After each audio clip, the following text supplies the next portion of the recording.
Hello everyone, welcome to my YouTube channel.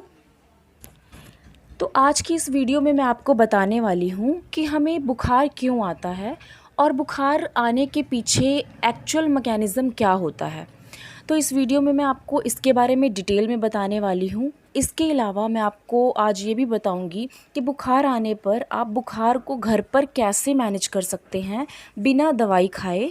और इसके अलावा मैं आपको ये भी बताऊंगी कि अगर आपने दवाई भी खा ली है और टेस्ट भी हो गए आपके और फिर भी आपका जो बुखार है वो नहीं जा रहा है दवाई खाने के बाद भी, तो उसके कुछ पॉसिबल रीज़न्स मैं आपको बताऊंगी और उस केस में आपको क्या करना चाहिए। तो ये सारा आज हम इस वीडियो में डिस्कस करने वाले हैं।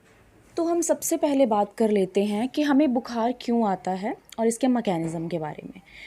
तो जब भी हमारी बॉडी के अंदर कोई भी फॉरेन पार्टिकल यानी कि कोई भी बैक्टीरिया, वायरस, फंगस या एनीथिंग कुछ भी हमारी बॉडी के अंदर जाता है, तो हमारी बॉडी का इम्यून सिस्टम जो है, जिसको हम डिफेंस मैकेनिज़्म भी कह सकते हैं, वो एक्टिव हो जाता है।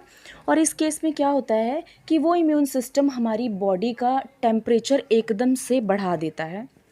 और इसका मेन रीज़न यही होता है कि हमारी बॉडी में जो भी फॉरेन पार्टिकल यानी कि बाहर से जो भी बैक्टीरिया, वायरस या कुछ भी आया है, उससे क्या होता है कि उसे वो गर्म टेम्परेचर मिलने की वजह से वो किल हो जाए, वो मर जाए। क्योंकि यूजुअली जो बैक्टीरिया, वायरसेस होते हैं, उनको एक पर्टिकुलर टेम्परेचर चाहिए होता है सरवाइव करने के लिए, लेकिन हमारी बॉडी जो है वो अपना टेम्परेचर बढ़ा के उस बैक्टीरिया या वायरस से लड़ने की कोशिश करती है और इसीलिए हमारी बॉडी का टेम्परेचर जो है वो बढ़ जाता है। अभी बॉडी का टेम्परेचर बढ़ना यानी कि बुखार आना, इसको हम एक अच्छा साइन कह सकते हैं कि हमारी बॉडी जो है वो एक्टिव है, इसका इम्यून सिस्टम प्रॉपरली काम कर रहा है। इसी वजह से इसने अपना जो टेम्परेचर है उसको बढ़ाया है और उस वायरस या बैक्टीरिया से लड़ने की कोशिश कर रही है। भी आपको फ़ीवर आता है तो उस केस में घबराना नहीं चाहिए। फ़ीवर को मैनेज करने के बस आपको तरीके आने चाहिए। सबसे पहले आपको बॉडी का नॉर्मल टेम्परेचर पता होना बहुत ज़रूरी होता है, जो कि 97 से 99 डिग्री फ़ारेनहीट जो है वो नॉर्मल टेम्परेचर माना जाता है। बुखार आने पर आपको क्या करना चाहिए, आप उसको कैसे मैनेज कर सकते हैं, इसको मैं आपको स्टेप वाइज बताऊंगी। तो बुखार आने पर सबसे ज़रूरी क्या होता है कि जब भी किसी व्यक्ति को बुखार आ रहा है तो आप वेंटिलेशन का थोड़ा ख़ास ध्यान रखिए। जिस भी कमरे में आप उस व्यक्ति को रखते हो, वहाँ की विंडोज़ और डोर्स जो हैं वो आपको खुले रखने चाहिए, ताकि जो भी फ्रेश एयर है उसका अंदर आना बहुत ज़रूरी है। और वो व्यक्ति जब उसके पर्सन के कांटेक्ट में वो फ्रेश एयर आएगी तो उस पर्सन का टेम्परेचर जो है वो अपने आप उतरने लग जाएगा। इसके अलावा आप उस व्यक्ति को ताज़ा पानी या फिर आप उसको, अगर गर्मी का मौसम है तो आप उसको ठंडा पानी भी दे सकते हैं। तो जब बॉडी में पानी जाएगा तो वो ऑटोमेटिक बॉडी के टेम्परेचर को लो करेगा, तो आप उसको ताज़ा पानी या फिर थोड़ा ठंडा पानी दे सकते हैं। और इसके अलावा आप अगर किसी व्यक्ति ने टाइट कपड़े पहने हैं या कोई मोटा कपड़ा पहना है तो आप उसको जो है वो लूज़ कर सकते हैं, ताकि उसकी जो स्किन है उस व्यक्ति की वो ब्रीथ कर सके। तो ये बहुत ज़रूरी होता है। अगर गर्मी का मौसम है तो आप ट्राई करो कि उस व्यक्ति को कॉटन का जो है वो कपड़ा उसने पहना हो। और अगर सर्दी का मौसम है तो आप उसका जो स्वेटर है, जो एक्स्ट्रा स्वेटर पहना है उसने, वो आप रिमूव कर सकते हो। इसके अलावा आपको टेम्परेचर का ख़ास ध्यान रखना है सर्दी के मौसम में, कि बिल्कुल ही आपने उस व्यक्ति के जो कपड़े हैं उसको आपको नहीं रिमूव करना है, क्योंकि इससे उस व्यक्ति का टेम्परेचर बहुत ज़्यादा लो हो सकता है। इसके अलावा आप व्यक्ति को कूलिंग प्रोवाइड करने की कोशिश करें। एक्स्ट्रा फ़ैन या कुछ ऐसा जो है वो आप उस व्यक्ति को प्रोवाइड कर सकते हैं, जिससे कि उसका टेम्परेचर जो है वो नॉर्मल होने लग जाए।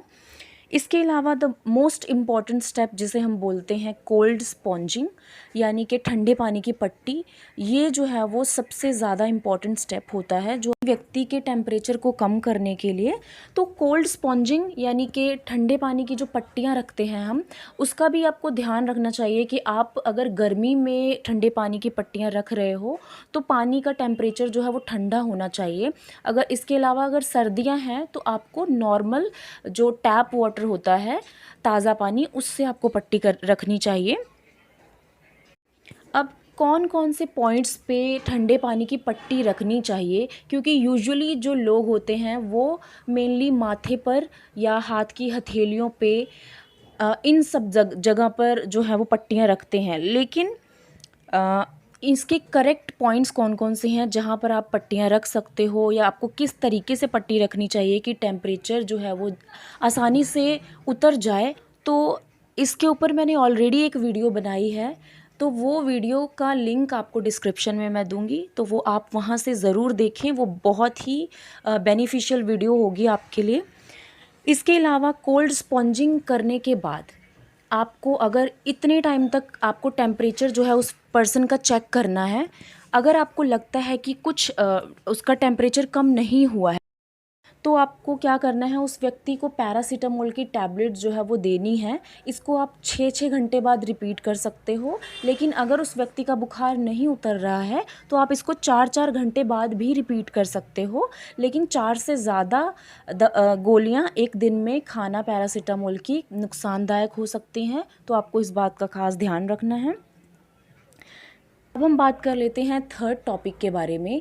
बहुत सारे लोगों के ये सवाल होते हैं कि हमने टेस्ट करवाया, हमारा टाइफॉइड, डेंगू या मलेरिया आया, लेकिन हमने पूरी दवाई भी खाई, लेकिन फिर भी हमारा जो बुखार है वो हमें नहीं जा रहा है, हमें हमारी बॉडी में फिर भी जो है वो बुखार महसूस होता है। तो इसका कारण ये भी हो सकता है कि आपकी बॉडी जो है वो एक फेज़ से गुजरी है जिसमें उसको बैक्टीरिया या वायरस से लड़ना था, इन्फेक्शन से लड़ना था, और उसके बाद अभी बॉडी का इम्यून सिस्टम पूरी तरह से ठीक नहीं हुआ है, जिसके लिए आपको अच्छी डाइट लेने की ज़रूरत है।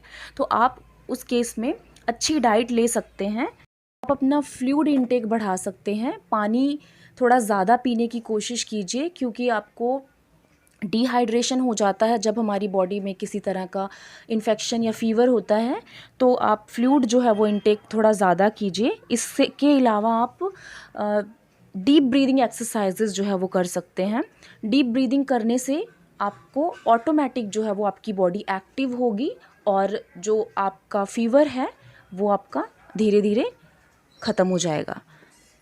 इसके अलावा आप रेस्ट कीजिए, अभी कुछ टाइम तक आपको रेस्ट की ज़रूरत हो सकती है। आई होप कि आज की वीडियो आपके लिए यूज़फुल होगी। अगर आपका कोई भी क्वेरी है तो आप उसको कमेंट सेक्शन में लिख सकते हो।